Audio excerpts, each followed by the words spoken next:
Tamara's escape. Prologue.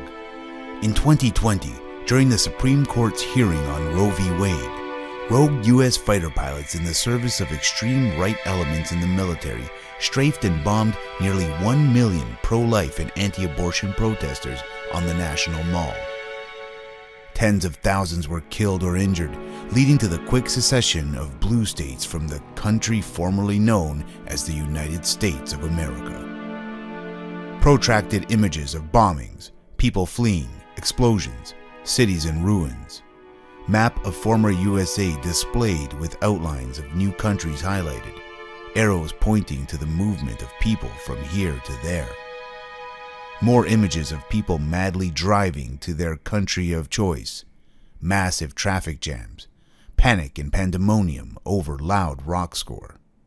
Voiceover. A radio address from the president of New Albion in 2025. My fellow New Albion citizens, 3 years ago today, our country was born of a bloody civil war which tore apart our country, our homes and our lives. We endured 2 long years of fighting, of pain and sorrow. We fought for the right to live as we please with whomever we please, to love who we wanted with real freedom for all. We clung to the idea of a new nation truly dedicated to democracy and opportunity for everyone. Now, we might be ragged. We might be still carting away the rubble and remembering the pain. But our democracy, New Albion, shines as a symbol of hope across this continent and around the world. Health, prosperity, and long life to us in our beautiful country. Happy Founders Day to all. The national anthem for New Albion plays over the radio as images from a rebuilding Colorado and New Mexico swirl across the screen. Fade in. Exterior, Route 287, dusk. SUV pulls up to a shuttered border crossing post that is splashed with Liberty Land posters. There is a dense stand of trees at the end of an empty parking lot next to the river. Why are we stopping here, Mika? We're checking on Sal and Maria. Tamara and Pete stay in the car. The rest of you, come with me. Jorge, Mika, Mallory, and Sean get out of the SUV, walk slowly to the river. Jorge stops suddenly, peers through the gloom at an indistinct object on the ground. Gods, no. Mika, over here! Mika runs over. A young woman lies on the ground, a shotgun wound to the back. He kneels down, turns her over. She's pregnant. Mika cries out. Mallory and Sean run up to help.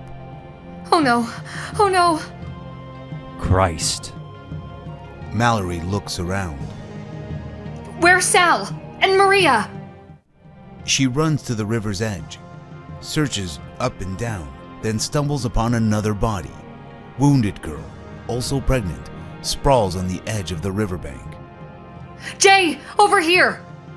Mika, Jorge, and Sean run over. The wounded girl stirs at their touch.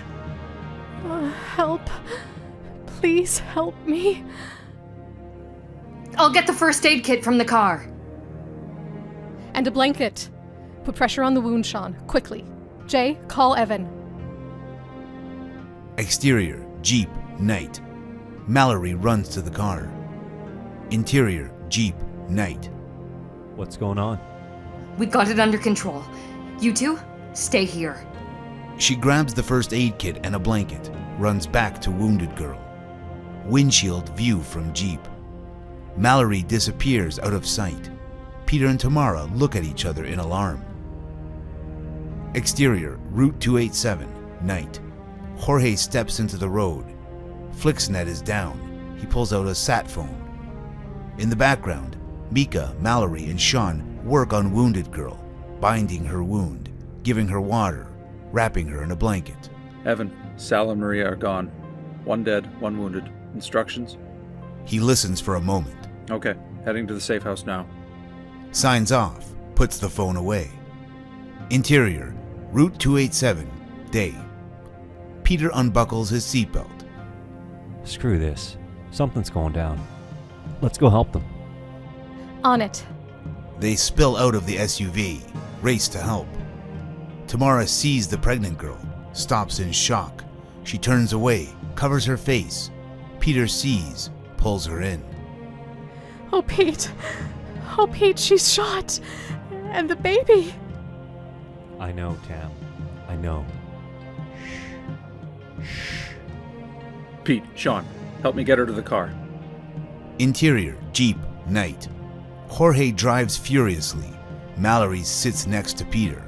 Tamara sits on Sean in rear seat, her face tense. Wounded girl lays across the middle seat. Mika keeps pressure on the wound. Exterior, Cheyenne Safe House, night. Jeep pulls up to private home in Cheyenne. Jorge pounds on the door. Interior, Cheyenne Safe House, night. Mika and Jorge carry her into the house, are met at the door by Doctor, 40s, female, who leads them into the clinic in the back. Interior, Safe House kitchen, night. Mallory, Peter, Tamara, and Sean sit in the kitchen. Sean slumps on the kitchen table. Mallory leans against him. Peter has his arm around Tamara, who dozes against his shoulder. Jorge and Mika walk into the kitchen. The teens look up. She's going to be okay. We can leave her here. It's safe. Come on, we'll find a place to stay the night. Exterior, Motel 66, Cheyenne, night. Jeep pulls up to motel with a nearly full parking lot. Interior, motel room, night. Libertyland posters splash cheerily across the walls of the small motel room. Mika and Jorge on one bed, asleep, boys on floor. Tamara and Mallory lie on the other bed, covers pulled up to their chins. Tamara tries to hold back her tears, covers her face with her hands. Tammy, what's wrong? It's nothing. It's not nothing. A femme was murdered. Another was wounded. It's just... I didn't know anything about this. About what happened to the girls who wanted to leave Confed. Am I a monster for not knowing? Mallory holds her hand tightly, shakes her head. You only know what you know, Tammy. Maybe that's why your dad sent you here? No, it's for justice. For Beth, for those girls out there. All of them. Let's get 'em, Mallory. Fade to black.